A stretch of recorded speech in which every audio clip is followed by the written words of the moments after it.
Babylon llegó y se fue. Las 7 órdenes fueron completadas. La humanidad fue salvada. Rin por fin se unió al juego. Y lo único que saqué en el evento de Navidad fue un Sumanai. Ya saben cómo funcionan las reglas. Y si no, realmente cuestiono por qué abren un video que dice parte 4. Hoy, los servants de Fate Grand Order, el juego de celular.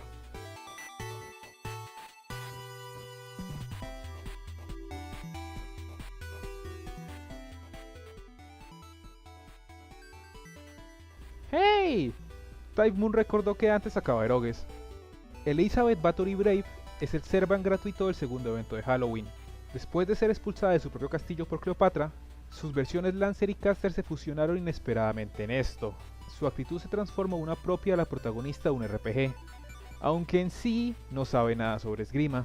Su Noble Fantas es Bathory Braver Sebeth, que aprovecha sus ondas de sonido para un nuevo ataque. Ok, rebobinemos.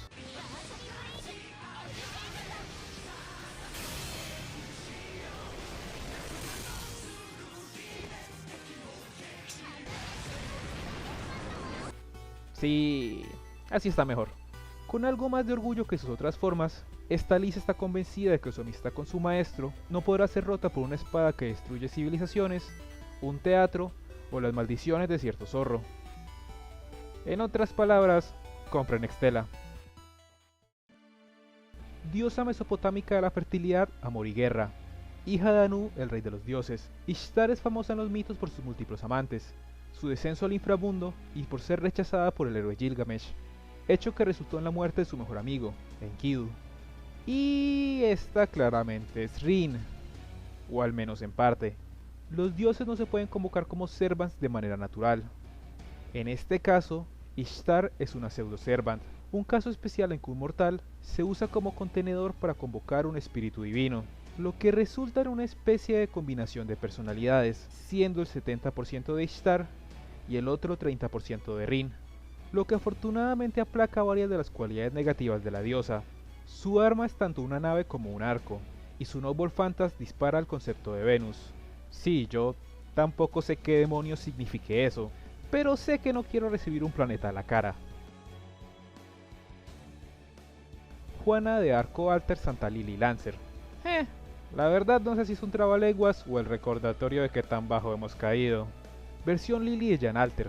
Durante el segundo evento de Navidad, Jan trató de tomar una poción de Gilgamesh para tomar el control de las festividades, pero en lugar de tomar de la poción de invisibilidad, toma su poción de juventud, resultando en esto.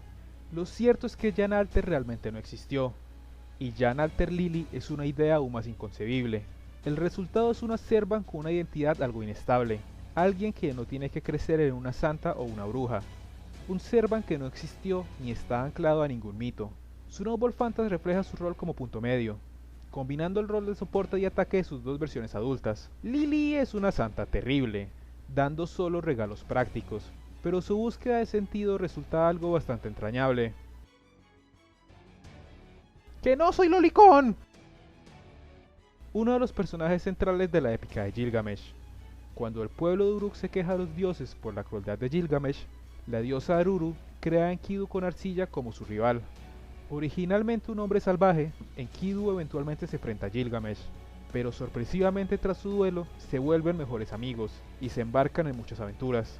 Enkidu ya había aparecido, y en esta misma clase, pero Strange Fate, la novela donde debuta, no es muy conocida. La versión de Fate es casi idéntica en el desarrollo de su historia, pero aún después de su amistad con Gilgamesh, Enkidu nunca dejó de considerarse a sí mismo como una herramienta, otra arma más en la bóveda de Gil. Enkidu es el opuesto polar de Gilgamesh, humilde y considerado, rayando en la baja autoestima, empático y querido por todos. Si Gilgamesh es un engreído que a veces demuestra corazón, Enkidu es alguien tranquilo que de vez en cuando dice cosas increíblemente sarcásticas. Su Noble Fantas también es Enuma Elish, pero en lugar de usar a Ea, él mismo es el arma, y su poder aumenta según el daño que su oponente le haya hecho a la Tierra. Si bien el subtítulo de Babylon parecía indicar que Enkidu sería el principal ayudante, los eventos de esta orden pasan después de su muerte. El Enkidu que aparece allí no podría estar vivo, pero contradictoriamente, tampoco es un Servant. Medusa. posiblemente el monstruo más famoso de toda la mitología griega, aunque por su misma antigüedad, uno con una historia algo inestable. Las características comunes en la mayoría de las versiones son su pelo de serpiente y su mirada petrificadora, la cual a veces es un regalo divino, ya que no poseía la misma inmortalidad de sus hermanas, y en otras, el simple resultado de su horrible imagen. La joven versión de Rider de Stay Night, esta vez bajo la clase Lancer, una medusa que aún no había iniciado a crecer, una medusa antes de recibir la maldición de Atena, una medusa que aún creía que algún día sería igual a sus hermanas. A pesar de su rareza, es en teoría la forma más débil de Medusa, ya que entre más cerca esté a ser un monstruo, más fuerte será. Su Noble Phantas es Caress of de Medusa, donde brevemente obtiene las habilidades de su yo adulto, y resulta en un rayo láser. Karna estaría orgulloso. Jaguar Punch, Jaguar Kick, Jaguar... ¡Ay! ¿Qué hace Taiga en este juego? Otro Pseudo Servant, en teoría la fusión de Taiga, la persona más salvaje relacionada al Grial, y un Nahual, ser sobrenatural de las creencias mesoamericanas con la capacidad de cambiar de forma animal a humana. En Fate este ángulo se asocia con... No voy a pretender que sé cómo pronunciar eso. Jaguarman es un guerrero jaguar al servicio de ese dios. Ignorando el hecho de que Jaguarman no es un hombre y que la personalidad de Taiga parece ser del todo dominante, o que está usando una pijama de animal, o que al final es Yakuza, o que sus expresiones no tienen sentido, y ¡qué demonios, Fujine! Jaguarman es Tiger Dojo hecho Servant, y es completamente estúpido y perfecto. Posiblemente el dios centroamericano más famoso, Quetzalcóatl, la serpiente emplumada, es la principal deidad del panteón prehispánico.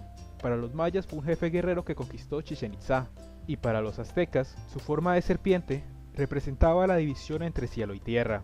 Aquí tiene un puto dinosaurio. ¿Vieron el puto dinosaurio? Sí, ok. Ahora enfoquémonos en por qué es mujer. Quetzalcóatl es en teoría una deidad masculina, pero al estar relacionado con Venus, un planeta que es asociado casi universalmente con la feminidad, cambia su apariencia.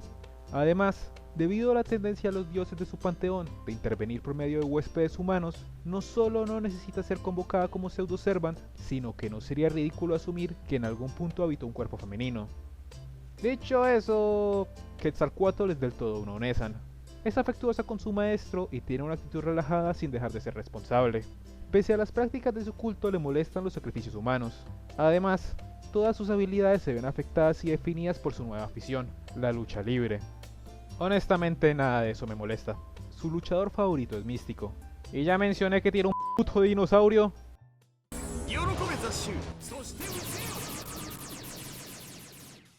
En cierta ocasión, Gilgamesh rechazó a la diosa Ishtar, debido al cruel trato que le dio a sus pasados amantes. Furiosa por la ofrenda, Ishtar obliga a su padre a liberar a Gugalana, el gran toro celestial. Si bien Enkidu y Gilgamesh logran detenerlo, los dioses deciden que uno de los dos debe morir por este acto, y Enkidu muere tras 12 días. Desesperado y con el corazón roto, Gilgamesh se vuelve consciente de su propia mortalidad, e inicia una búsqueda por obtener la inmortalidad. Aunque no cumple su cometido, el viaje lo cambió. El imprudente héroe se fue, y el Gilgamesh que regresa a Uruk es un sabio y justo rey. Un rey no vive por su nación, una nación existe por su rey. El rey busca su propio placer, pero lo que le causa placer a Gilgamesh es gobernar Uruk. A diferencia de su yo Archer, este Gilgamesh no es el engreído rey de los héroes, sino el rey de Uruk tras terminar su viaje. Seguirá siendo pedante y agresivo, pero es un justo líder, incluso dispuesto a prestar parte de su armería para la defensa de Uruk. Hablando de Gate of Babylon, no es que Gil sea un hechicero en sí. Básicamente todos sus ataques dependen de báculos y otras reliquias mágicas que se encuentran entre sus tesoros. Su Noble Phantas son las defensas de Uruk, la más grande y rica de las naciones, unida bajo el llamado de su amado rey. Excalibur podrá ser la espada más famosa del mito, y la mesa redonda, la más famosa orden de caballeros. Pero si hablamos de figuras icónicas, Merlín es sinónimo de mago, y ninguno se acerca a su nivel de fama. Merlín es fácilmente el personaje más inestable en los mitos de Arturo. Si le preguntas a 3 personas diferentes su rol, te darán respuestas distintas. De hecho, según algunos, Merlín no era un hombre, sino un título. El Merlín de Fate es hijo de una mortal y un incubo. esencialmente un demonio sexual, lo que explica su tendencia a lo sobrenatural. Por un lado, Merlín es el mago prodigio, que orquestó el nacimiento y reino de Arturia, el sabio hechicero que tiene las cualidades para ser Grandcaster, y por el otro es un inmaduro que se dedica a jugar bromas y perseguir mujeres. Merlín es una persona de contrastes, su mentalidad y emociones no son del todo humanos, pero aún así está perpetuamente interesado en ellos. En un minuto dará un sabio discurso sobre la naturaleza humana, y al otro se quejará de que siempre se muerde la lengua al recitar encantamientos. Su Noble Fantasy es Garden of Avalon, el hermoso jardín donde está capturado. De hecho, al día de hoy Merlín sigue atorado en Avalon, y a diferencia de Skahak, su reino no desapareció cuando Salomón erradicó la historia humana. En otras palabras, Merlín nunca murió, y no puede ser invocado como Servant. Sus apariciones se deben a su creatividad para burlar las reglas, como en Babylon, ya que si en ese punto no había nacido y no existía en la tierra, es técnicamente lo mismo que estar muerto. Salomón, hijo del rey David y Betsabé, el último rey de Israel. Si bien no era el principal heredero, cayendo este título en Adonaías, la imprudencia de su hermano junto a la prudencia de Salomón resultaron en que David le nombrara el nuevo rey. Conocido como el sabio Salomón, su decisión de pedir sabiduría a Dios en lugar de victoria en la batalla o riquezas resultó en el inicio de un reinado próspero y justo.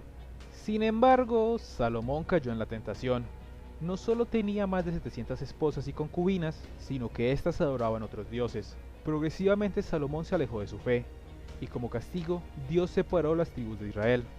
Otro de los grandes reyes de Fate, Salomón, el rey de la magia, el hombre que creó el sistema que permitió al hombre corriente acceder a los misterios de la magia. Los 10 anillos que porta son la prueba de su sabiduría. Si los 10 están juntos, toda magia hecha por los hombres se ve negada. Uno de los 10 anillos fue guardado por separado a petición de Dios, y este fue usado por el padre de Olga Marie, Maris Billy, en la guerra de Fuyuki para convocar un caster. El primer Servant convocado por Chaldea fue Salomón. El Salomón convocado como caster no se parece al gran caster de Londres, un rey de buen corazón e incluso algo torpe. Su rango de conjuro apenas es un C, porque se pone nervioso a la hora de usar magia. Mi contratista y único amigo, caster. No, el rey de la magia, Salomón.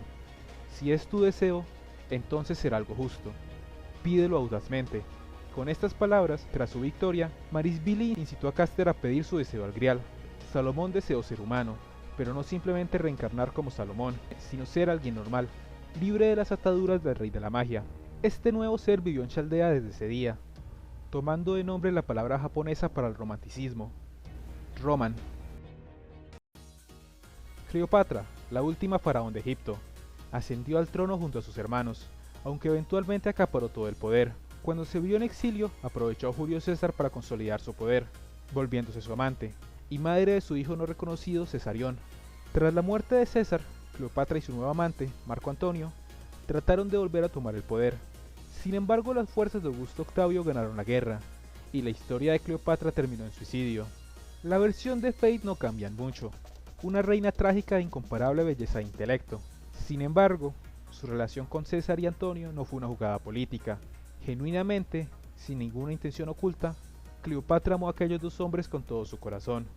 Una belleza moderna que decidió vestirse con ropas de última moda. Su reacción ante la nueva figura de Julio César es complicada. Aún así, no es como si su maestro no tuviera una oportunidad. Si eres alguien leal, alguien con quien Cleopatra no se arrepentiría de morir, como aquellos dos hombres que alguna vez amó, tienes una oportunidad de cortejarla. Pelea como Michael Jackson y su Noble Fantasy es la serpiente del tiempo que representa la caída de Egipto. Gorgona, nombre que deriva de la palabra griega para terrible, se usó para referirse a las hermanas Esteno, Euriale y Medusa, la última de ellas siendo la más famosa por su rol en el mito de Perseo. En algunas versiones era una mujer de incomparable belleza, sin embargo fue violada por Poseidón en un templo de Atena, causando que la diosa la maldijera con su monstruosa apariencia, lo cual es increíblemente cruel y mezquino aún para los estándares griegos. Las cosas no fueron exactamente igual en Fate, pero para explicaciones más largas está Hollow Ataraxia. Gorgon es Ryder al borde de convertirse en un monstruo, algo que normalmente no sería convocado como Servant. Ryder será la medusa que se considera a sí misma un monstruo, pero Gorgon es indudablemente un riesgo para Chaldea. Aun si su maestro logra formar lazos con ella, su mentalidad se alejó demasiado de la humanidad y corre el riesgo de ser devorado. Sus habilidades y parámetros mejoraron, pero en sí son las mismas de su Rider. Su Noble Fantasy es Pandemonium Ketus, esencialmente una versión más eficiente de Bloodford Andrómeda. Sin necesidad de preparar el área, todas las vidas en su alrededor se ven drenadas, y la Gorgona, el monstruo que Perseo enfrentó, es liberado. En la religión mesopotámica, Tiamat es la diosa del mar, siendo madre de la primera generación de dioses. Apsu, su esposo, planeaba eliminar a sus hijos, pero estos lo capturaron primero. En retaliación, Tiamat libró una guerra contra sus hijos con 11 monstruos que creó. Sin embargo, Anu, o Marduk, según la versión, derrota a Tiamat y de sus restos se crean el cielo y la tierra, el Tigris y el Éufrates, la misma Vía Láctea, dando paso a la era de hombres y dioses. Tiamat en Fate amaba más a sus hijos que a su esposo, y no los enfrentó tras la muerte de Apsu. Fueron sus mismos hijos los que la atacaron. La madre primordial se volvió necesaria en el nuevo mundo. Un ecosistema estable no necesitaba a alguien que espontáneamente genere vida. El colapso de la historia humana permitió su regreso en la campaña de Babylon, bajo la clase Beast. La Bestia 2, uno de los 7 vicios humanos, monstruos que la humanidad está destinada a derrotar. Tiamat solo sigue sus instintos, acabar con la humanidad que la expulsó y repoblar con sus hijos. Al ser convocada tomará el control del Océano Índico, creando bestias constantemente, pero simultáneamente es incapaz de desplazarse a la orilla. Aun si hipotéticamente fuera convocada como Servant, nada cambiaría. Su maestro solo sería uno de los 7 billones que tiene que eliminar. Puede que Tiamat sea una bestia repulsiva para nuestros estándares, pero para ella, los humanos también somos alienígenas aterradores. El Ars Goetia es la primera sección de un grimorio escrito en el siglo XVII, el Lemeguetón, o simplemente la llave menor de Salomón. El Ars Goetia describe 72 demonios, supuestamente confinados y controlados por el rey Salomón. Si bien el libro es muy posterior a las historias clásicas de Salomón, no es ni la primera ni única fuente que relaciona a Salomón con este tipo de espíritus, y la idea de la relación del rey con los demonios es una que se esparció rápidamente. Goetia, Bestia 1, uno de los hechizos de Salomón. Los 72 demonios pilar residían en su cuerpo, pero no comprendían a Salomón. El rey no era más que un autómata, alguien que seguía la voluntad de Dios y el pueblo sin tener una propia. Si bien el pueblo lo amaba, los pilares lo veían de otra manera. Salomón era alguien cruel, alguien que podía ver lo fatídico de la vida humana, pero que aún así no haría nada para solucionarlo. Goetia es la suma de los 72 pilares demonio, que tomaron control del cadáver de Salomón, causando los eventos del juego. Quemar la historia humana, usar la energía de todos los años de la humanidad para regresar a la creación del planeta y crear una nueva especie, un mundo donde nadie muera, una humanidad libre del adiós. Goetia es el Salomón que vemos en la mayoría del juego, pero sus habilidades no son idénticas al verdadero. Tiene la clarividencia del rey, pero no puede oír la voz de Dios, ni tampoco tiene su primer Noble Fantasy, Ars Nova, el Noble Fantasy de Salomón, el acto de regresar todos los regalos y dones recibidos a Dios. Un Noble Fantasy que incluso borra a Salomón del trono de héroes. Goetia, el rey de los demonios, la Bestia 1, representando la pena. De cierta manera, Goetia hizo todo por y para los humanos, los 72 pilares que nunca entendieron que la humanidad es bella porque no es eterna, que el fin es algo natural que nos impulsa a vivir, que una humanidad sin muerte no es una utopía. Ese fue el telón que llevó al jefe final de Gran Order, el rey de los humanos, Goetia. La muerte fue dada por igual a todos. Una vida sin muerte puede estar libre de pesar, pero las sonrisas verdaderas son aquellas que se sobreponen al dolor. Los humanos vivimos para vivir, sin saber el objetivo de nuestras vidas, y el significado solo se puede dar al final. Chaldea es la palabra mesopotámica para los astrónomos. Esta es la verdadera función de Chaldea, un observatorio que ve las estrellas que brillaron en la historia humana, los espíritus heroicos y humanos regulares que brillaron hace cientos de años, y que al día de hoy nos siguen iluminando.